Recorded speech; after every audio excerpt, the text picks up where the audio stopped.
Hi friends, good morning. Sreenu Rani కిచెన్కి స్వాగతం.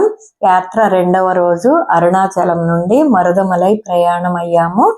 అక్కడికి వెళ్ళేసరికి ఉదయం 5 అయ్యింది. కొండల ప్రాంతం కాబట్టి చలి కూడా అలాగే ఉంది. మాకు ఇచ్చిన రూమ్స్లో ఫ్రెష్ అప్ అయ్యి కొండపైకి వెళ్ళాలి. ఇక్కడ దేవస్థానం బస్ మాత్రమే వెళుతుంది. లైన్లో ఉండి టికెట్ తీసుకోవాలి. బస్సులో మరుదమలై వెళ్ళాము.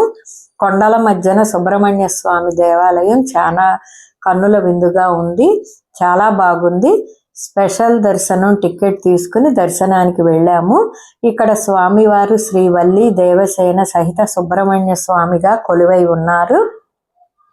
దర్శనం మాకు చాలా బాగా జరిగింది. ఇదే ప్రాంగణంలో పంచముఖ వినాయక స్వామి దర్శనం చేసుకుని తరువాత సుబ్రహ్మణ్య స్వామి దర్శనం చేసుకున్నాము. దర్శనం అయ్యాక గుడి మండపంలో దీపాలైతే వెలిగించాము.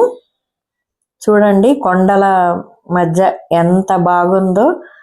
చాలా చల్లటి క్లైమేట్లో అసలు ఉదయాన్నే కాబట్టి చాలా బాగా దర్శనం అనేది అయ్యింది. చాలా ఆహ్లాదంగా ఉంది వాతావరణం అనేది. ఇక రెండవ రోజు ఇది. మొదటి రోజు నిన్న వీడియో షేర్ చేశాను. ఎక్కడైనా సరే సుబ్రహ్మణ్య స్వామి వారు కొండపైనే కొలువై ఉంటారు కదా, అది మీకు తెలిసిందే. కానీ కొంచెం క్యూ లైను అంతా కష్టతరమైన చాలా ఇష్టంగా దర్శనం అయితే చేసుకున్నాము. ఇదిగోండి, మీతో షేర్ చేద్దామని ఈ వీడియో అయితే చేశాను. నెమలి చూసారా?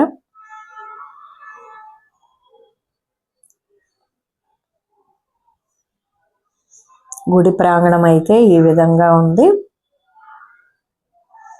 ఇంకా ఇక్కడ వచ్చేసి దీపాలు వెలిగించాము.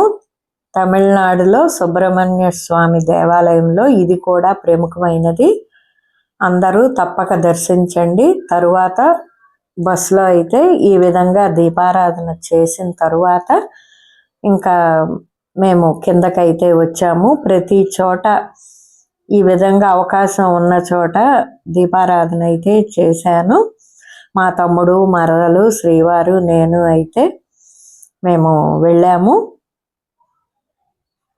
ఇక్కడ ఫొటోస్ బయట మాత్రమే, ఇంకా లోపల ఎక్కడా కూడా తీయనివ్వరు కాబట్టి ఇంకా మేమైతే మీకు అసలు మూర్తిని చూపించలేకపోతున్నాను. ఇంకా మేము కూడా బయటే ఫొటోస్ అనేది దిగాము. ఎక్కడైనా అంతే కదా, లోపలైతే తీయనివ్వరు. చూడండి క్లైమేట్ ఎంత బాగుందో, క్లౌడీగా. ఇంక ఇదిగోండి, ఇక్కడ దీపారాధన చేసేసి ఇంకా మేమైతే కిందకి వచ్చేసాము.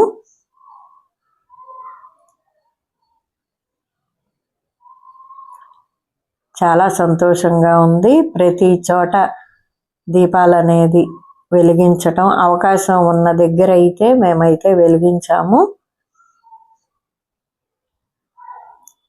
నెమలి చూసారా?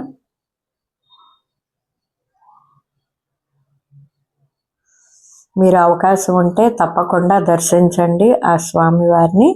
మేము వచ్చేసరికి టిఫిన్ రెడీ అయ్యింది. ఉదయం టిఫిన్ వచ్చేసి ఈరోజు టిఫిన్ సెట్ దోశ, పల్లీ చట్నీ, అల్లం చట్నీ, కాఫీ ఇచ్చారు. టిఫిన్ చాలా బాగుంది. టిఫిన్ అయ్యాక కోయంబత్తూరు దగ్గర ఉన్న ఈషా ఫౌండేషన్కి మా ప్రయాణం నెక్స్ట్ వీడియోలో మీతో షేర్ చేసుకుంటాను.